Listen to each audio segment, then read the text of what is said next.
The charred beams cracked under the pressure of the flames. Sparks showered into the black night sky.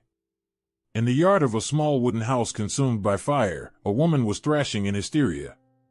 The reflection of the flames danced in her tear-filled eyes.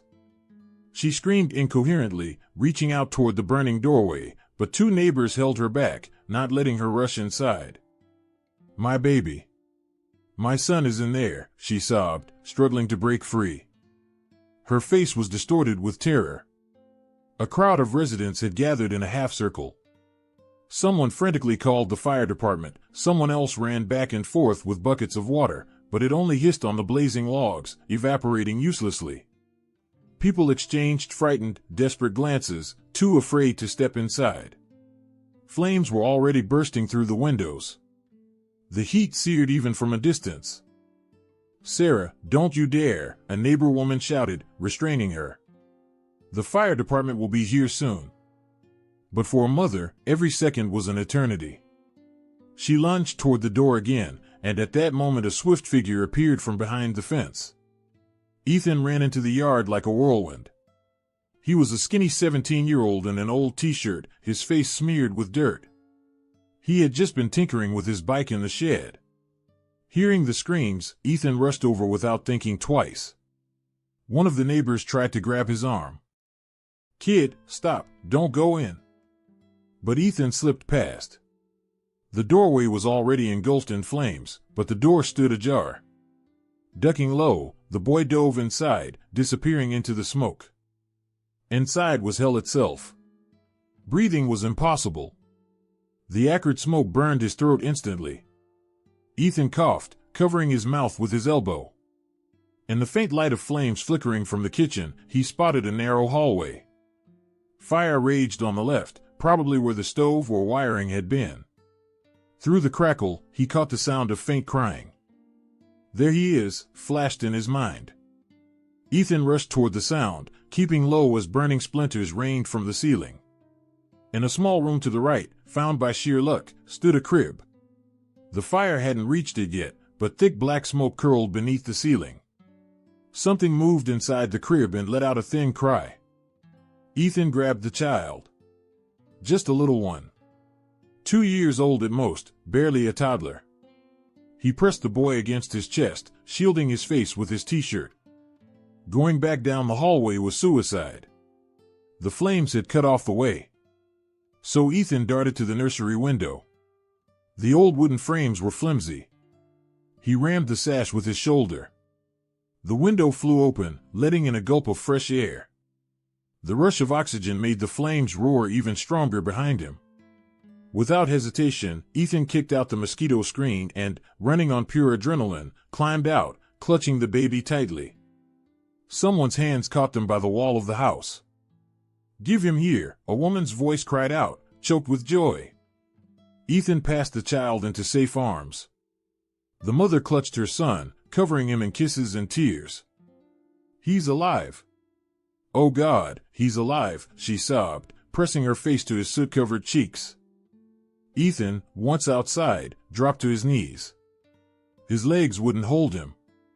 His whole body shook violently, from fear and from sudden weakness. He crawled away from the burning house and slumped against the cool trunk of a tree. Only now did he feel the searing pain in his shoulder. He must have burned it climbing out the window. His ears rang, but through it he still heard the excited voices. "Get this boy to a doctor. A hero, a real hero." His throat burned with every breath. He had inhaled too much smoke. His vision blurred, but Ethan still saw people running toward him.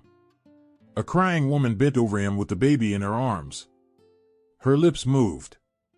She was thanking him, he thought. Then a man in a jacket, probably the boy's father, patted his cheek, trying to keep him conscious. Ethan tried to smile, but the world wavered in a haze and his chest convulsed in coughs.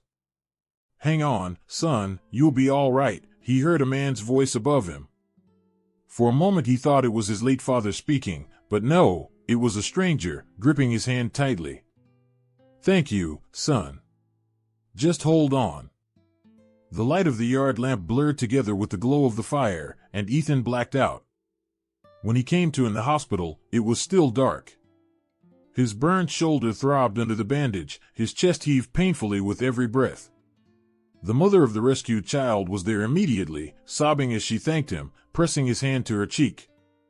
The boy's father, barely holding back his own tears, offered anything, money, to pay for his schooling. But the proud teenager refused, only asking them not to worry about him. A couple of days later Ethan was discharged, and life carried on. Only the scar on his shoulder and a short piece in the local paper about the young hero remained to remind him of that night. Ethan tried to forget the whole thing, though sometimes in dreams the fire returned. Now, almost 10 years later, those memories rushed back in a flood as he headed to a job interview and saw a fire truck pass by. On a late summer morning, 28-year-old Ethan Collins nervously clutched a worn briefcase in his hands, standing in front of a 2-story administrative building. He checked the address for the job opening again. Everything matched. Today was the day, an interview for a process engineer position at a furniture factory. For Ethan, who had grown up in the small town of Mayfield and barely finished technical college, it was a stroke of luck. His modest resume and lack of connections didn't promise easy employment, but he pinned his hopes on his knowledge and hard work. The sun beat down, and Ethan wiped the sweat from his forehead. In his worn shirt and scuffed but carefully polished shoes, he looked modest. Yet the stubborn spark in his gray eyes revealed a man who wasn't used to giving up.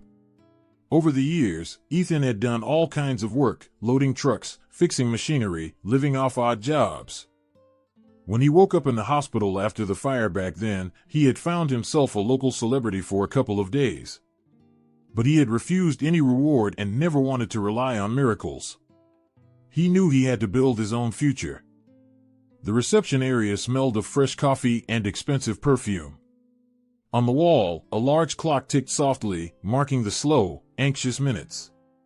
The young receptionist with her hair pulled back in a neat bun asked Ethan to wait a few minutes. He tried to sit straight and look calm, but inside his stomach was in knots. This was already his third interview. The last two hadn't worked out. Everywhere, they wanted more experience or chose candidates with stronger resumes. He prayed that this time would be different. Ethan Collins, the secretary, finally called. "Go ahead, the director will see you now." He stood up, his palms damp with sweat, and walked through the open door into a spacious office. The faint scent of wood and leather hit him. The room smelled of polished furniture. A few paintings hung on the walls, and behind a large desk were shelves stacked with binders and books. The director sat with his back to the entrance, speaking on the phone by the window. Hearing footsteps, he said quickly, "I'll call you back later," and hung up. "Have a seat, young man," came a confident baritone voice. The director turned in his chair to face him. He was a man in his 50s, solidly built, wearing an expensive suit. Something about his face struck Ethan as vaguely familiar, though he couldn't place it right away. The director squinted slightly, studying his visitor. "So, you're applying for the process engineer position, right?" Collins, he read the name from the documents on his desk. "Tell me a little about yourself, Ethan." Ethan swallowed hard, forcing himself to speak clearly. "I graduated from a technical college with a degree in wood and metal processing. I don't have experience in a big company yet, but I'm eager to learn. For the past few years, I've worked in a small workshop and taught myself new skills." He spoke, but he couldn't shake the feeling he had seen this man somewhere before. Nervously, Ethan dropped his gaze and suddenly noticed two framed photos on the desk. One showed a smiling boy of about 12 next to a woman, probably the director's wife and son. The other frame held an old newspaper clipping, a photograph of a skinny teenager with messy hair carrying a child out of a burning house. Ethan stared at it, stunned, realizing he was looking at himself, his younger self, frozen in time. His heart stopped for a beat, then thudded hard. There he was, 10 years younger, clutching that little boy in his arms. "And I believe my skills would be a good fit for your company," he finished mechanically, his eyes locked on the photo. The director noticed his hesitation and followed his gaze. "You're looking at my family photo?" he asked kindly. Ethan nodded, his mouth suddenly dry. His tongue felt glued to the roof of his mouth. Yes, sorry, it's just. The director leaned forward, glancing from Ethan to the picture frame. Do you know that boy in the photo? Ethan forced the words out. I do. That's me in the picture. I'm that boy. The room went silent. Sunlight streamed through the window, dust motes swirling in the air. The director walked around the desk and came closer, searching Ethan's face. His eyes widened with astonishment and deep emotion. It can't be, he whispered at last. You're the one who saved him. Ethan felt his knees weaken. He instinctively rose to his feet. And you must be the boy's father. The director nodded, and his face lit up with emotion. He reached out his hand but then changed his mind, stepping forward and pulling Ethan into a firm embrace. Ethan. My God, I haven't heard a word about you in all these years. Ethan froze, awkwardly accepting the unexpected hug. The director quickly pulled back, steadying him again with intensity. Fate. That's what this is. You've grown up, no wonder I didn't recognize you right away. But I see it now, those same eyes. You saved my son. You saved my family. He spoke with a deep, almost solemn emotion. Ethan still couldn't believe this was really happening. He gave a faint, uneasy smile. I'm just glad your son is okay. Honestly, I never thought you'd even remember me. The director shook his head, and a shimmer of moisture appeared in his eyes. How could I ever forget? I've kept that photo with me all these years. We almost lost you that night. You barely made it through in the hospital. I came back later to see you, but you'd already been discharged. I even tried to track you down through the newspaper, but they told me you and your mother had moved away. Ethan remembered. Not long after the fire, he and his mother had really left Mayfield. He never knew anyone had been looking for him. I didn't think you'd bother, Ethan said, flustered. You offered me help back then, money, but I refused. I figured you must have been offended. Offended, the director said, almost sharply. Not at all. I understood your pride. But I've felt indebted all these years. And now fate's given me a chance to finally repay it, at least in part. He straightened and smacked his forehead lightly.